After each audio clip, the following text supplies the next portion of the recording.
Talk Real Estate with Sharon McNamara, sponsored by Boston Connect Real Estate Services.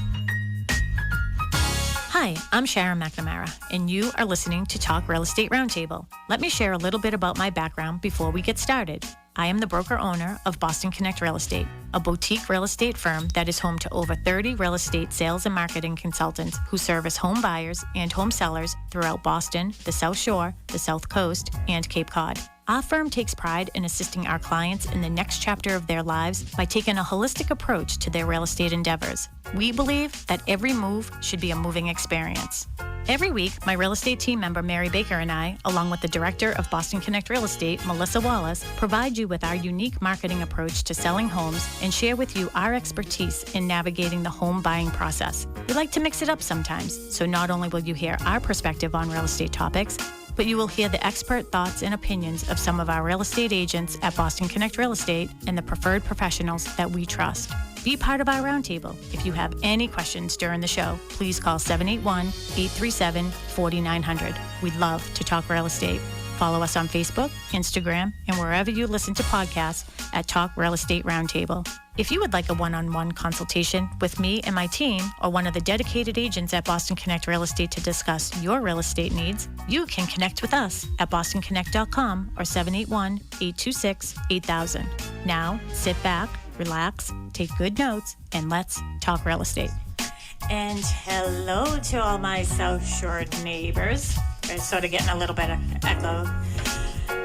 Hey, George, can you hear me okay? Yep. All right, sounds good. So you are listening to Talk Real Estate Roundtable.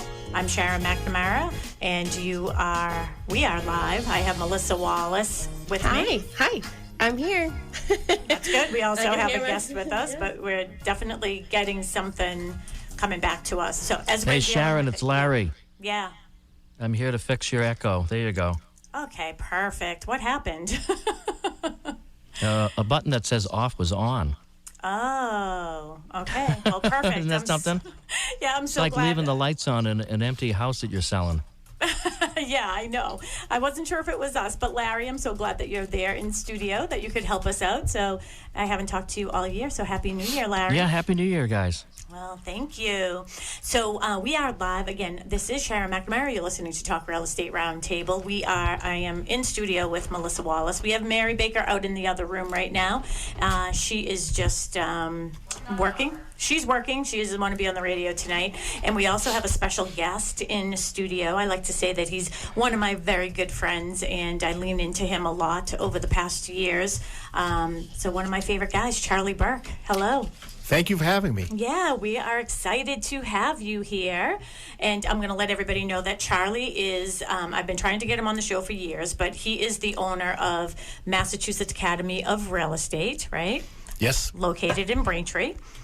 And why don't you tell all of our listeners what you offer students there at your place? And you also sell real estate, obviously. So, and he is a Dorchester guy, so you guys are going to love him as much as I do. You're going to know I'm a Dorchester guy with my accent here. So.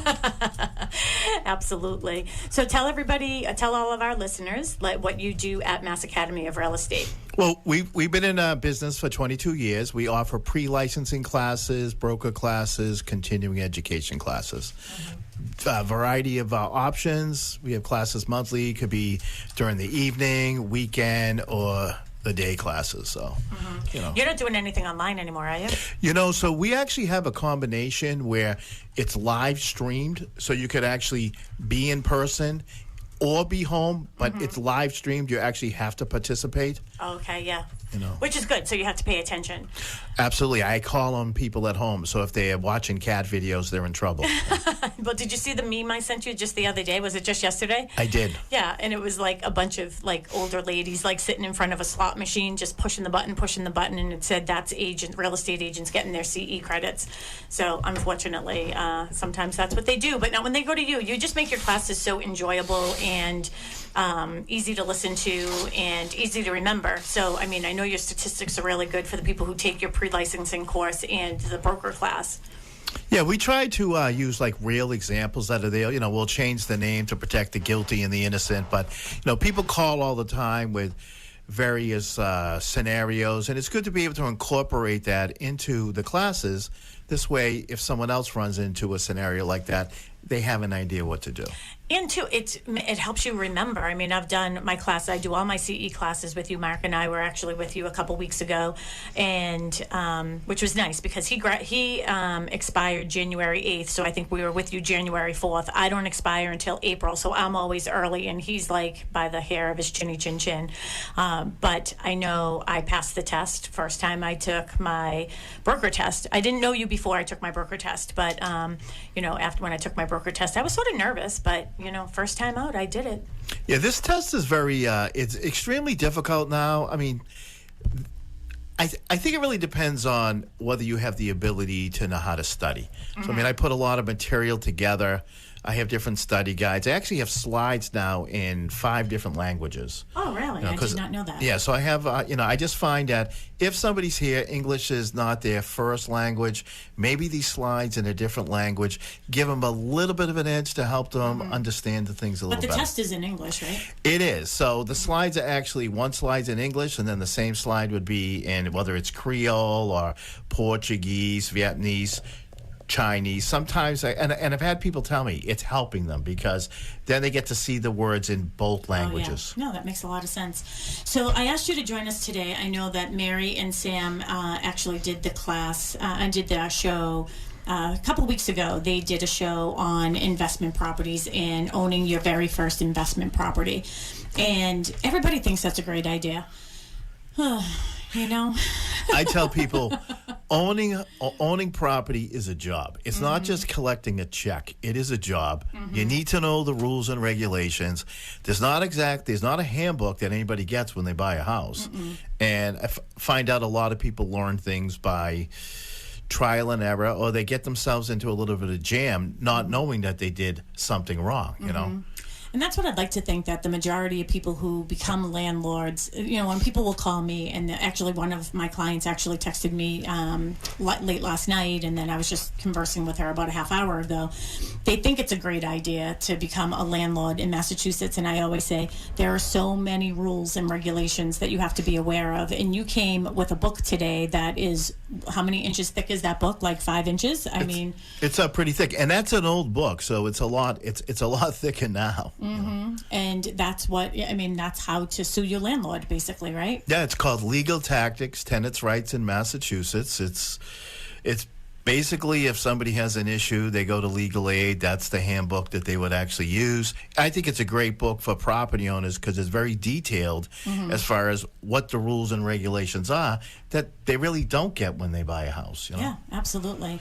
All right, so we're going to get into, as Melissa is putting us out on Facebook, she's getting us everywhere. So you can find us on Sharon Costa McNamara, of course, Boston Connect Real Estate, and all the Connect pages. So you can follow along. You can see us here in our studio. And we're going to have a conversation tonight about being a landlord in the state of Massachusetts, which we can easily say is a tenant state, right? I would say it's a tenant-friendly state. I mean, I do tell people this. In the end of the day, if you're right, you will win in court, but it takes time to get to that finish line. Yeah. I mean, they want to give people the opportunity to. No one wants to evict anybody. No, absolutely not. They absolutely don't. Something that we hadn't talked about, like. Today, a lot of people tell me they want to do, I want to Airbnb it. I go, listen, that's dangerous too, because what if the tenant doesn't move out? Yeah. I mean, what are you going to do? And people laugh going, that doesn't happen. I go, I can give you many cases with. Yeah, I'm sure it happens over and over and over again. You maybe haven't heard of it, but it does certainly happen. What are your thoughts, Mel? On the Massachusetts. Sorry, I'm getting us on Facebook. So I guess I've only ever been a tenant. And I revealed this last week. I think that I'm in the market for purchasing my first home. So I would say my experience as a tenant. I don't know if I feel like it's a tenant state. Like, I don't know. I don't know. Yeah. I just think, that's so much better. I turned my microphone around. So that sounds a little bit better. Thank you. let's get right into it. So people think that they want to be a landlord. What are the biggest mistakes that you think people make when they are a tenant, when they're a landlord in the state of Massachusetts? And I also want to give out our number because George is in studio right now with Larry, 781-837-4900, 781-837-4900, or you can go on to any of our Facebook pages and send us a message that way. If you have any questions about being a landlord in the state of Massachusetts or anything else real estate, because honestly, we have the guy here that has all the answers. When I don't know something, I text Charlie. So that's not the only reason why I love him. He always does respond. But what do you think the biggest mistakes people make? I think it's the deposit rules. A lot of people don't understand. It's not just taking a deposit. And I hear all the time, people tell me the lawyers told them not to take the deposits because it's too much of a hassle. It's not a hassle. You just need to do it the right way. So the maximum you can collect up front is 3 months. And if you take a security deposit, there's a particular form you're required to use. It's an apartment condition statement agreement. And the property owner and the tenant should sign off on that. It would be wise for them to sign off on it before they move in. And then that money gets placed in a Massachusetts bank account associated with that tenant's Social Security number. And here's where the big mistake is. The interest is due back to the tenant annually. Yeah. So I know that. So you can choose, like we chose not to take a security deposit because we didn't want to go through all that. Right, wrong, or indifferent, I don't know. I mean, maybe we shouldn't be owning property, but to me, I just couldn't see us doing all that paperwork every year. I mean, for what, 60 cents? Right. So when it's put in the bank, it's bank rates, which is hardly anything today. If you failed to put in the bank and you took a security deposit, it's 5% interest. And that interest is due back annually. So that's where there's a big mistake. Somebody could stay for 7 years. They're supposed to be getting that interest back every year or accredited to that 13th month worth of the rent. And it's just a technical error. It may mean nothing, but if all of a sudden you're in court on another issue, it comes up and they look for the apartment condition statement agreement. You don't have one. That's a problem. You shouldn't have collected the security deposit. I do find this. I mean, my son just went through this as well, where he and his girlfriend, they were moving out of a place. I didn't handle the transaction in the beginning. His girlfriend's mother did, who's also a real estate agent. And all of a sudden, there's a problem with the security deposit. And I said, well, what is it? And they go, well, there's damages there. I go, what are the damages? Because you know what? I know for a fact that they were up there. That place was left very clean. Yeah. So they're trying to charge a cleaning fee, and they can't charge a cleaning fee if it was left clean. But I said, I want the apartment condition statement, and no one ever signed off on it. So I said, I called the complex, and I said, so I want to let you know, there's a violation here, and this place was very clean. Just give them back their money. And they go, oh, of course, sir. Yeah. But you know what? A lot of tenants don't know that either there. So, they could end up not getting their money back. I mean, it goes both ways. There's great property owners out there, and there's some out there that they are slumlords, and they take advantage of tenants, too. And I know too, with the fees and with that whole thing about like the security fees and getting that back, because I know with Mackenzie, every state is different. And when she was down in South Carolina, I mean, I literally was there cleaning with like a toothbrush in the corners, and they were trying to claim the same thing, that that she didn't leave it clean. And I was like, I helped her move in, and before we put one piece of anything in that property, I videoed and took still pictures, and when we left, I did the same exact thing. So I think that's always a good idea for tenants to do when they move in. I tell them, take pictures and print them out and date them and sign them. That way you show the date, and then you have a reference point when they actually leave. Yeah, absolutely. All right, so that's with security deposits. What about pet deposits? So pet deposits are not legal in this state. So some people will say, I'm charging an upfront fee. I just saw a listing online. It was a $500 pet deposit, and it's definitely illegal, okay? You cannot, it's first, last, security, and a key fee. That is it. They've already ruled amenity fees to be illegal in this state. So that would be, like a gym or a pool or any of that. So they can't charge extra for that either. So the only thing that you can charge are 3 months. So that would be first, last, and security. no pet fee, Right. just a key. And fee. a reasonable cost to replace the locks. Now, what a lot of these complexes are doing is they're charging monthly pet rent. And so far, there hasn't been a case on that yet. I know somebody who was putting one together pre-COVID, and then COVID hit, so I don't know what happened there. But I think when that case is heard, whether you can charge pet rent or not, I recommend to people that they don't. I go, just raise the rent. Yeah. You know, Yeah, I never understood. Like, I lived somewhere that we had to pay. We had a cat, so we had to pay $25 a month for the cat. But anybody who had a dog had to pay $50 a month. But I was like, why don't you just raise the rent by $50 across the board? Yeah, that would. Who cares? I think that would be the cleanest way to do it there. Because if it were me representing the tenant, I would ask them why they're charging the pet deposit. Yeah. And they would probably say damages. And I say, then why don't you just charge a security deposit? And they're going to say damages, and that case is over. Because you can't charge for the same thing twice, you know? I mean, they have a policy. They could say no pets, you know? I have a question. Say you have you own a condo and you rent it out. Are you still required to pay the condo fees, or can the tenant pay the condo fees? Because I was just thinking about that when you said amenities. So like a lot of the times, like the condo fees are a certain price because of they have a pool, they have a exercise, they have all this stuff. So can somebody who owns a condo charge the condo fee? Nope. They can charge higher rent, but the condo fee is their responsibility. You know, just like, you know, I see leases where it says the tenant has to take out the trash. They really don't. You know, that they have to shovel the snow. They really don't. They don't have to take out their trash from their kitchen to the trash barrel? Well, to the trash barrel, yes, but believe it or not, the property owner is responsible for removing the trash. To move it. What about water? Can we talk about water? So it is possible that the tenants could be responsible for water today. It would have to be in the lease. They would have to have all the appropriate low-flow shower heads and the right toilets. And if it's a single-family house, and if it's an apartment, it could be individually metered.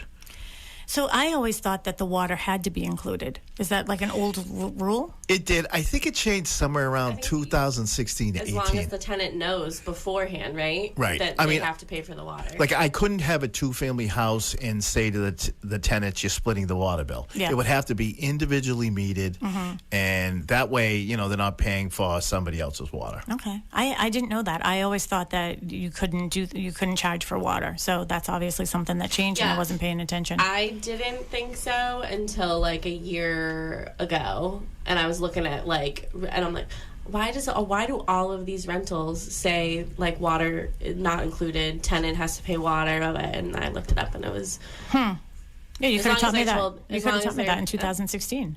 Oh, okay. I didn't know it in 2016. I knew it in 2021, 22. That's a long time for me to go not knowing that. Yeah, I mean, every once in a while things get changed, and so it could be town. You need approval, so you just can't do it. You'd actually, like I said, there has to be a sign off. You have to have the appropriate. Yeah, so you would have to have 2 meters if I have a 2-family, 3 meters if I have a 3-family. If it's a single family, you just have the one, right? Right. Because that makes sense to me too. Because, you know, we have a 2-family property here in Pembroke. It's actually on the opposite end of the street where we are right now, and you know, the lease that we had is with this gentleman, and then his daughter ended up moving in with him. Now, she's not on the lease. We've allowed it. You know, sort of like unspoken lease. But now you think about it, like we charged the certain rent that we did because we're paying for the water, but now you have 2 people in there, you know, showering. She had her boyfriend like staying over a lot. Then they were doing laundry because we had the laundry in the basement. You know, you could open up a laundromat. I remember years ago, I had a 3-family house, and the water bill was through the roof to a point that it didn't make any sense.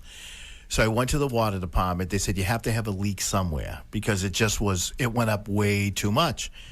And we couldn't find a leak. So they actually put a meter on it.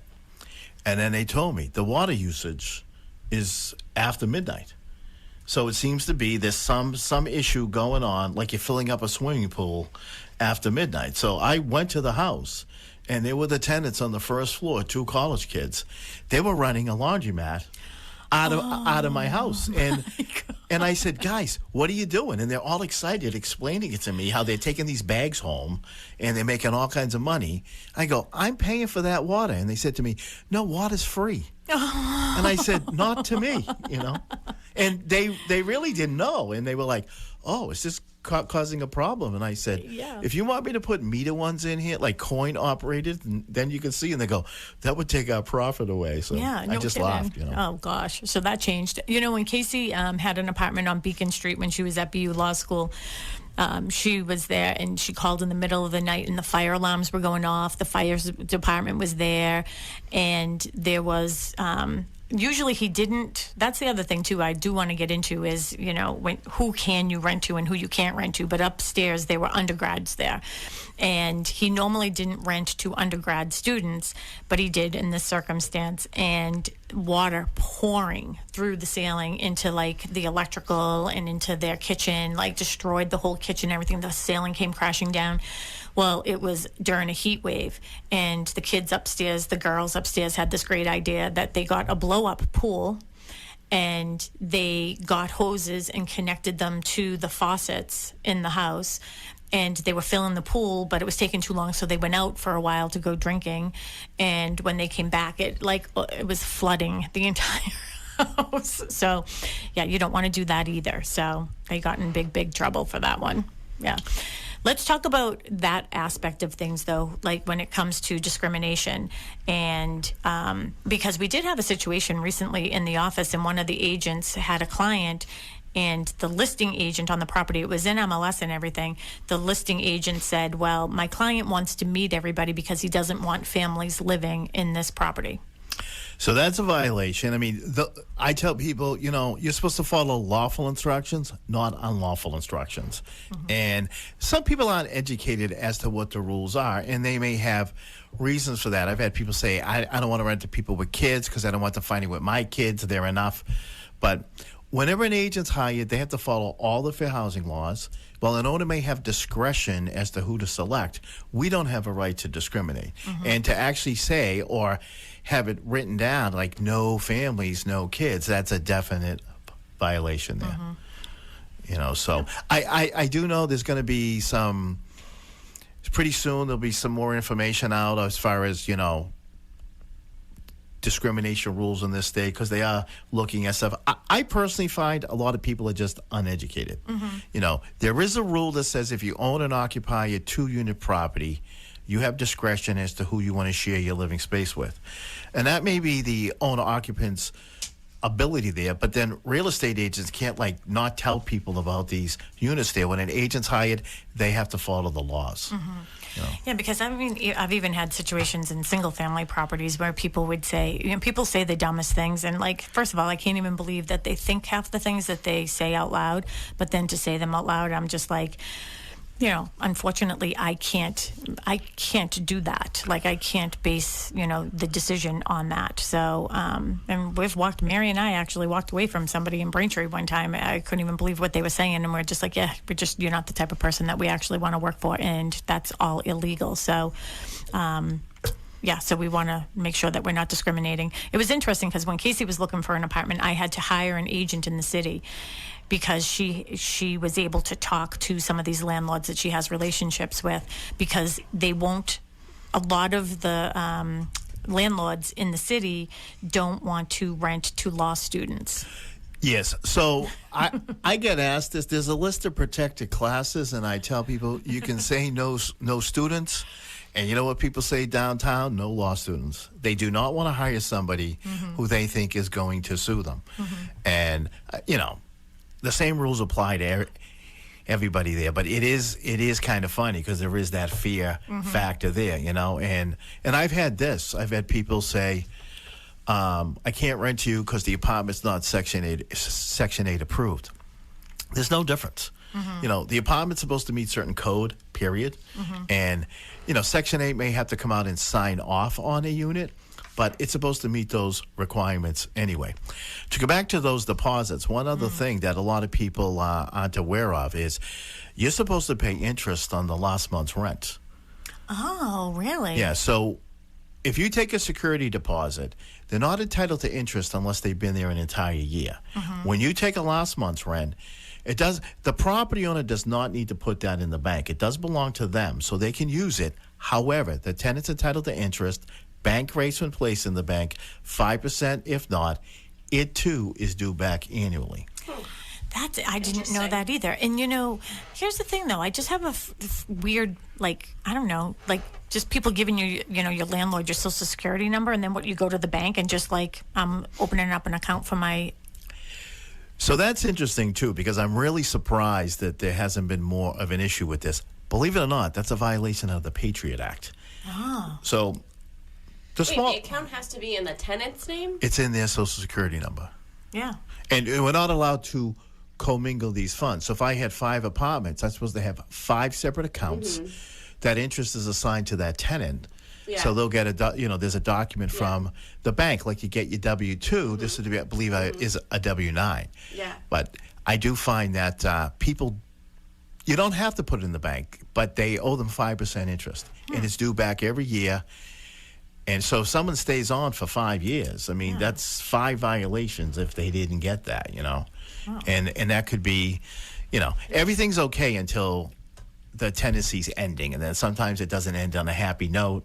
People end up in court, and they start looking at, was this done right? Was that done right? Was this wrong? And it becomes an issue. Yeah, that's interesting. The last place that I lived, I remember getting the interest checks, and it wasn't even worth the paper that it was printed on, And I used to be like, "What? I don't even know what this is for." And a stamp, like everything else, like the whole process. You're hiring an administrator. Just deposit it into my account, save everybody some time. They actually just could have deducted it from that rent when you renewed. Say, Melissa, the rent's 13 cents less this month. You know? Yeah.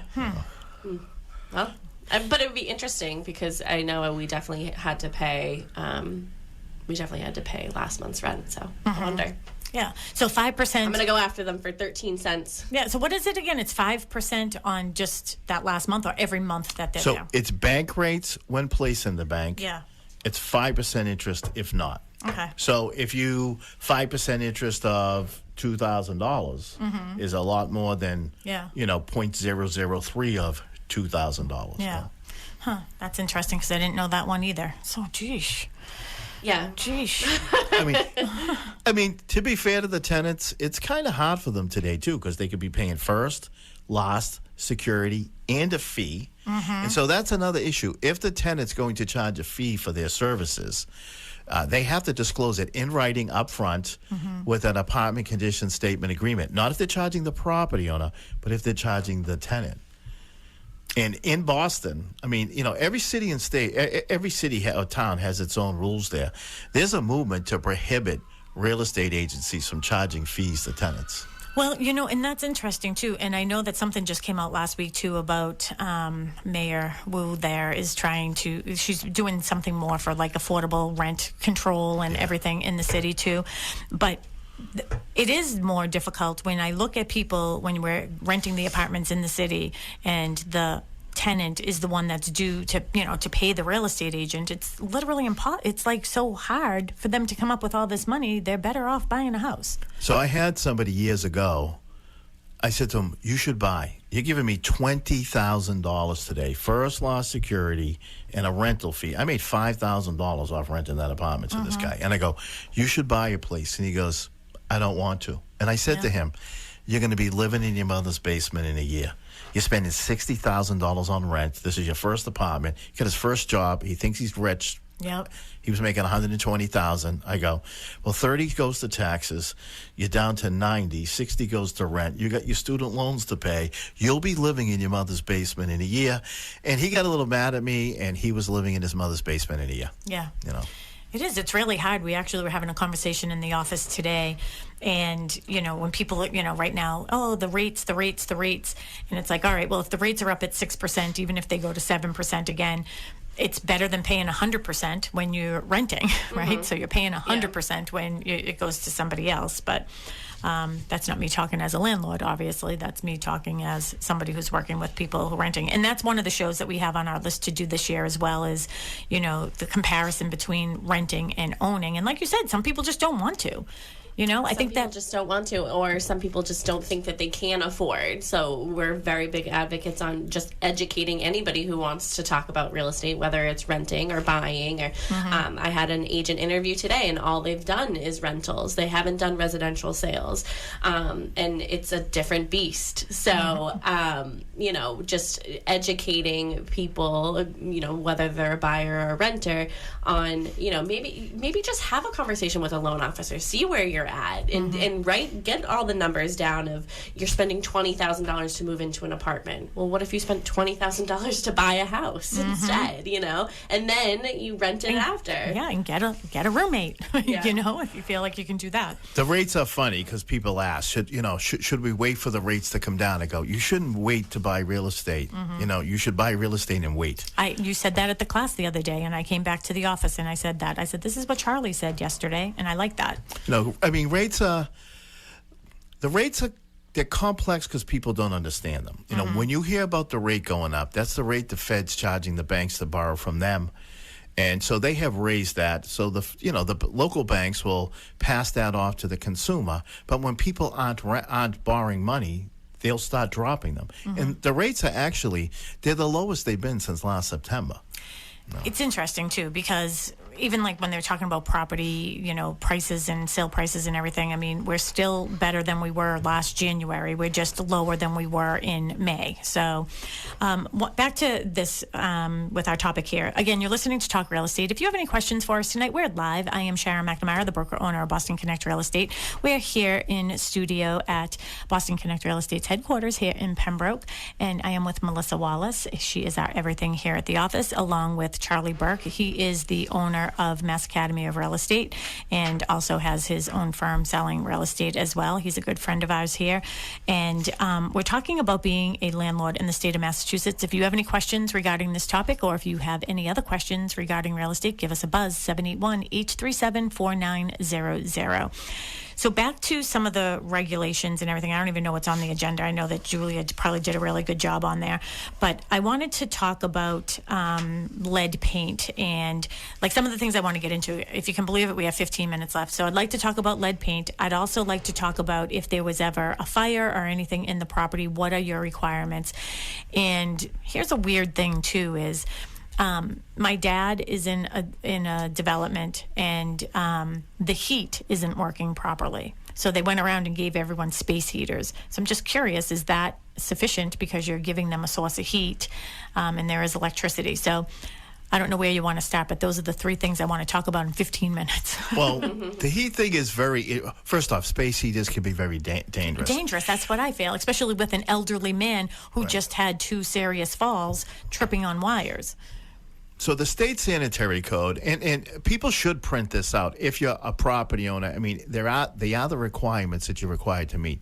State sanitary code will tell you what the temperature is supposed to be inside the unit during the day and during the evenings. You can't lower the heat during the evening. So if they don't have sufficient heat, it is something that they're going to need to address. That short-term fix, you know, with a space heater isn't fixing the problem. So. Well, yeah. What if there's a fire? Like, where's the liability? I remember there being a building in Randolph, and there was a fire, and then a flood, obviously, because, you know, the sprinklers went off, and these people were, like, in hotels. They lost all their stuff, and this went on for months. It was a total disaster there. But, you know, as a property owner, you are supposed to follow the laws, and there is that code, and it's going to, you know, the tenant has the ability to actually make repairs themselves and then deduct it from the rent. Now, I don't know in a complex if that would be possible. I mean, we really don't know what the circumstances are, why that's not and they're enough. waiting for a part.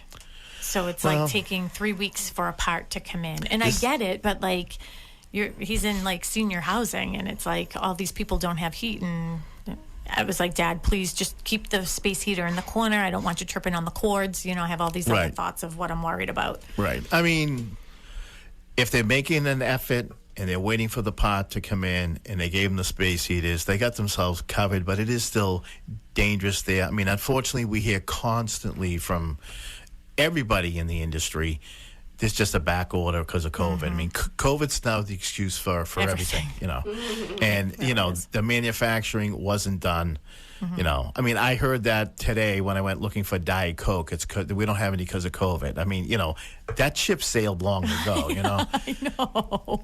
But- Actually, that happened to me. I was looking for peach bubbly, and I saw the Coca-Cola guy, whoever, in the supermarket one day, and I was like, "Do you have any?" He's like, "What flavor are you looking for?" I was like, "I'm looking for peach." He goes, "Nope, it's because of COVID." And I was like, "All right, well, at least he didn't say we can blame Putin."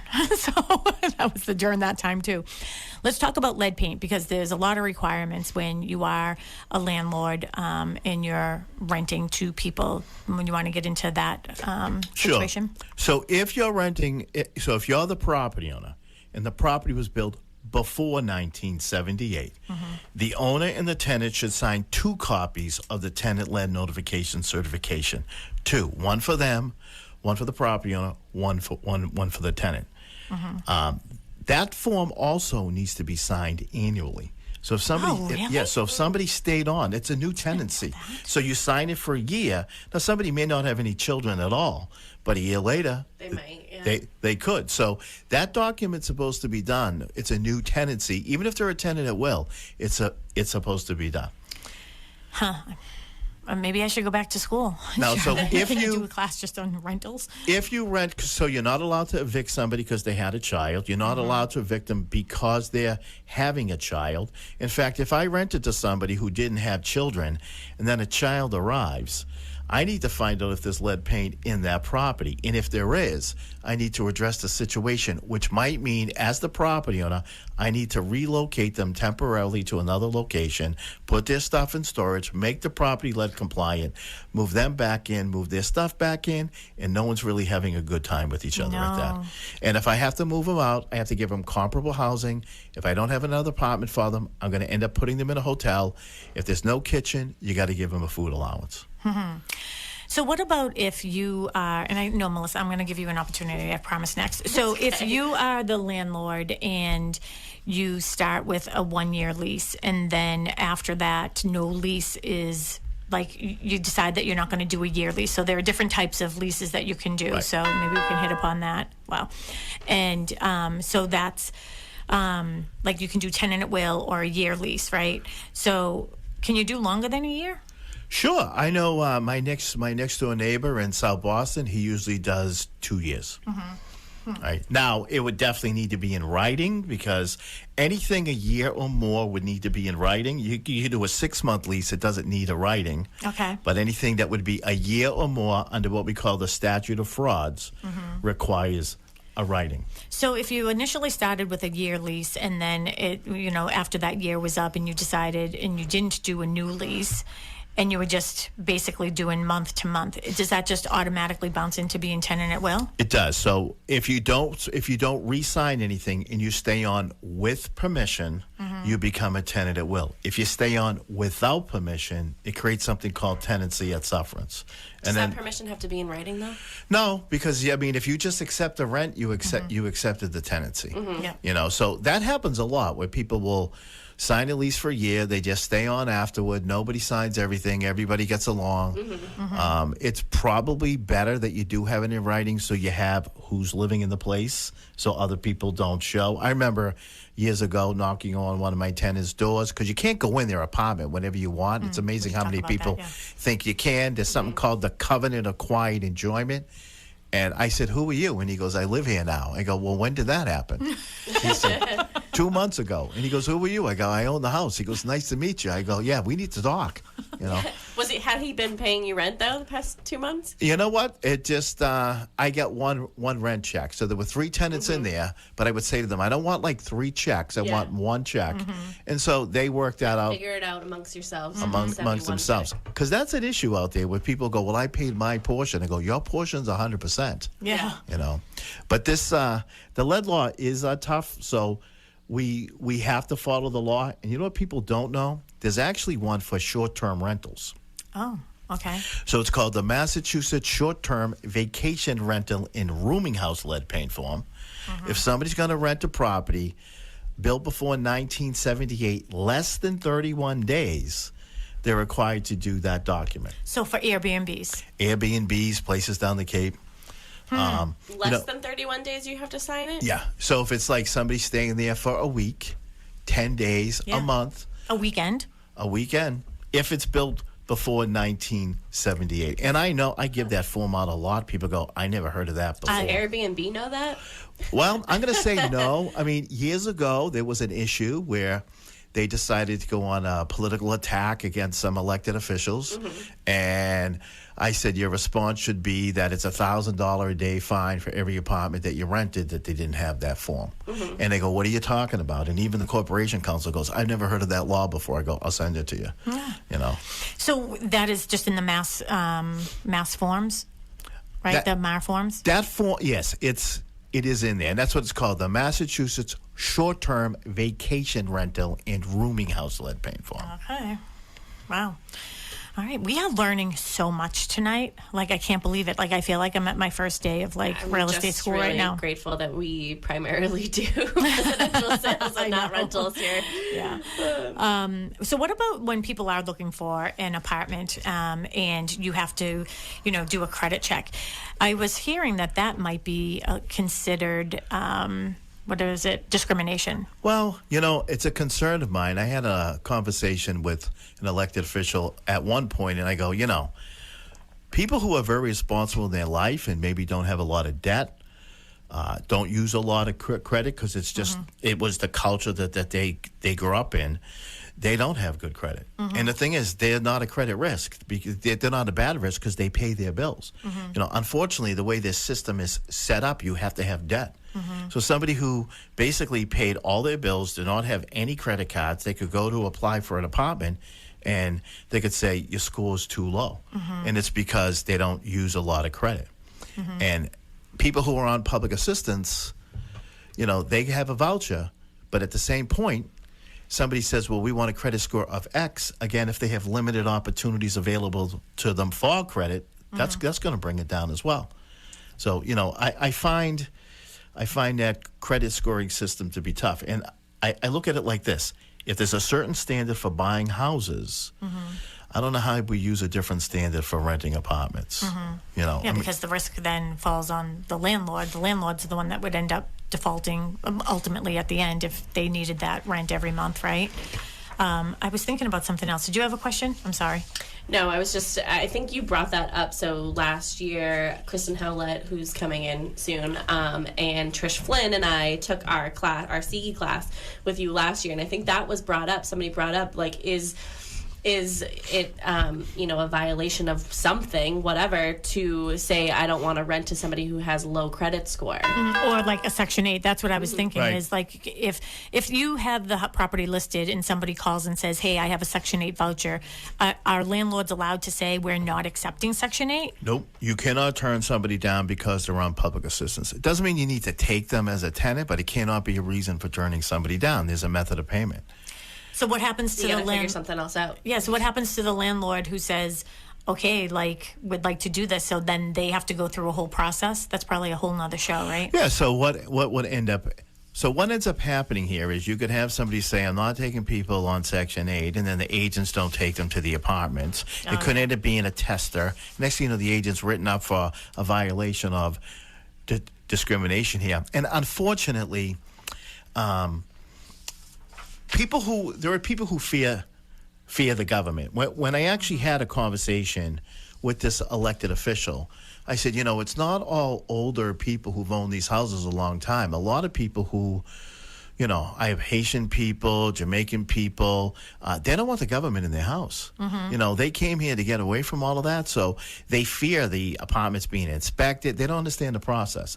And, they would hear, years ago, there were a lot of problems with that system, and a lot of those problems have been corrected over time. So, but they fear, I know that. They fear the government in their house. One other thing on a lease, if we could do this quick, there's something out there called the self-extending lease. Okay. And I think a lot of people aren't aware of that. A lot of these large complexes have this. So like if you did have something built in the lease that if you don't give them 60 days notice that you're not renewing, it self-renews for another year.